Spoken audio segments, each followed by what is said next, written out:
Well, speaking of Prime Minister Mark Carney, he met with Canada's premiers in Ottawa this week. They promised a Team Canada approach as those threats, including trade threats from the U.S., continue. And is Saskatchewan going to build a large nuclear reactor? Reacting to all of this is our political panel. Murray Mandryk, a political columnist, and our provincial affairs reporter at CBC is Alexander Quon. So, Alex, let's start with you. The premiers huddled with the Prime Minister, and what came out of that? Yeah, it was a very happy meeting in Ottawa this week. It was honestly quite familiar to people who were in Saskatoon 6 months ago when the First Minister's meeting happened there. A lot of Team Canada approach, a lot of we're going to build the economy, we're going to rally around the flag. The meetings were a little different this time, though, just because of it comes after Prime Minister Carney's comments in Davos and the deal he has struck with China around canola tariffs and EV tariffs. There was, of course, talk of independence in both Quebec and Alberta. There was also tensions over a potential pipeline. We heard from Alberta Premier Danielle Smith that Kitimat is not going to be a consideration for a potential pipeline location. And, of course, we also heard about potential CUSMA renegotiations happening later this year. We were told by Prime Minister Mark Carney that he will keep the premiers in the loop when those renegotiations begin. And Murray, what's caught your attention from all of this? Well, Alex is right. It was remarkably happy considering the subject matter. And, there was this Team Canada approach, and they were talking about maybe building a pipeline, which is an incredibly divisive issue between Alberta and BC. Wasn't nearly as much of a confrontation as one might have thought on that front. But what was bizarre to me is this is a moment where you expect premiers to rise to the occasion. We're talking about separatism in Quebec again. We're having Doug Ford saying that this would be a very bad thing for Canada right now, and that seems to be the state the obvious. This all happened the day after we learned from a Financial Times story that basically, we had the Alberta separatists cozying up to the U.S. State Department talking about getting their support should a referendum be successful and fronting a whole bunch of money for them. Now, that's outrageous. And as Premier Eby says, it's probably treasonous. And there's issues here in play that you actually expect premiers to step up. I fully expected the Premier of Alberta, regardless of whatever troubles she is having right now within her own party, to basically step up and say, no, we are Team Canada here. This is about uniting a nation. This is about building things. We cannot have separatists doing this. I expected maybe a little bit more from Scott Moe, understanding the politics of the situation and maybe why Danielle Smith, because of the ridiculousness of the politics within her own party that has a certain separatist bent to it right now, might not be politically able to speak. But Scott Moe needed to rise to the occasion. And one of the struggles for Scott Moe, since he's been in the Premier's office, has been rising to the occasion. It's been 8 years right now, and we saw him a couple occasions, seeing Colton Boushie's mother after the verdict, seeing how he handled COVID-19, at least for a while, sitting arm in arm with Dr. Shahab and offering some strong leadership for at least a little while, and then abandoning that for political gain or for whatever the political trend might be. Over the last couple of years, it's been a lot of that in relation to the elections, trying to cozy up to the right, the whole trans issues and everything else that came out in the 2024 elections. This was an opportunity for Scott Moe to actually stand up and say something, particularly after his really good performance with and really good decision process in terms of accompanying Mark Carney to China. He didn't do that on this particular meeting, and was rather mute in terms of what he could have contributed. And I would have liked to see him contribute more. We heard from Wab Kinew. We heard from other premiers in smaller provinces. I don't really know why we weren't hearing Scott Moe maybe challenge some of the issues related to national unity. But there again, I think we do know why. Yeah, and those aren't going away. They'll continue to be topics that people will be discussing as it gets closer. Alex, we know the province is investing in small modular reactor technology. They've made that clear. But this week, the provincial government and Sask Power say a larger reactor or reactors could be built here. What's the plan from the government? Well, this came out of left field, I think, for a lot of people, including me. We obviously know that the province is trying to currently evaluate locations for an SMR, small modular nuclear reactor. And this week we heard that the province is now trying to evaluate the possibility of building a large nuclear reactor or reactors in this province. Now, these large reactors are a little bit different. They would be powered by uranium sourced in Saskatchewan, according to the government.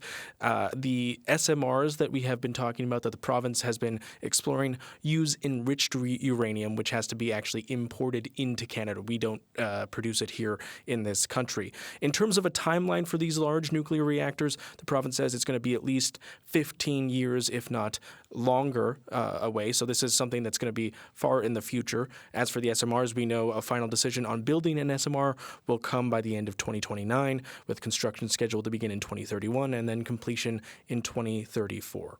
So, Murray, I'm old enough to remember public hearings. I covered a few of them on nuclear power development under Brad Wall. And even back in 2011, we have stories about him talking about SMRs. What do you think of this announcement from the government and SaskPower? Well, I'm old enough to remember when we discovered uranium. But, I think Alex is right. It only came out of left field. It's bizarre. We need better explanations from SaskPower, from the provincial government, from Minister Harrison, as to what the thought process here is. And maybe it is the time frame. Maybe we are talking less about something 10, 15 years in 2030. I'm not so sure there's a case, a business case to be made in 20, 30, or 40 years for this, which is why we need this explanation. They've obviously been on the SMR route, and I get that they want to best utilize Saskatchewan uranium as a product we produce here into something big. But what are we going to do with this power? Particularly, what are we going to do with this power right now when we're struggling right now with relations with the U.S. in terms of exports. Now, we could become this huge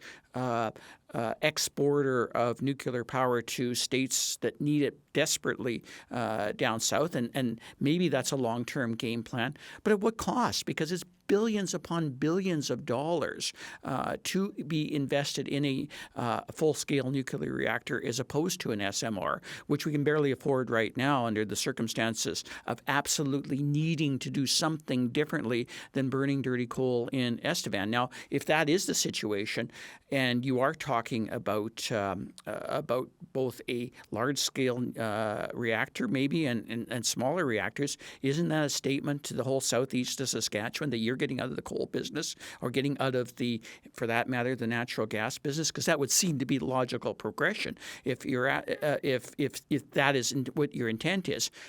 Maybe that isn't the intent. Maybe what we need is just a far better explanation. It seemed almost bizarre that they were throwing this out at this particular time when it's so cost ineffective in terms of doing something right now. Last week we talked about the billions and billions of dollars of debt we have right now and how that's unaffordable. So maybe somebody needs to be paying a little closer attention to what these announcements mean long-term to treasuries. Yes, and so another announcement, it's not really an announcement, but something that caught the attention of folks this week, and we're going back to the Premier's office, and now Alex, the NDP brought up some concerns about the Premier's decision and the government staff's decision to hire former executive director of the Saskatchewan Party and the salary that that person's taking. What are the concerns from the opposition? So yes, Patrick Mandryk has been appointed to a new role with the Executive Council effective March 1st. Now, we've been, according to the order in council, he'll receive a salary of $16,000 per month. That works out to about $200,000 per year.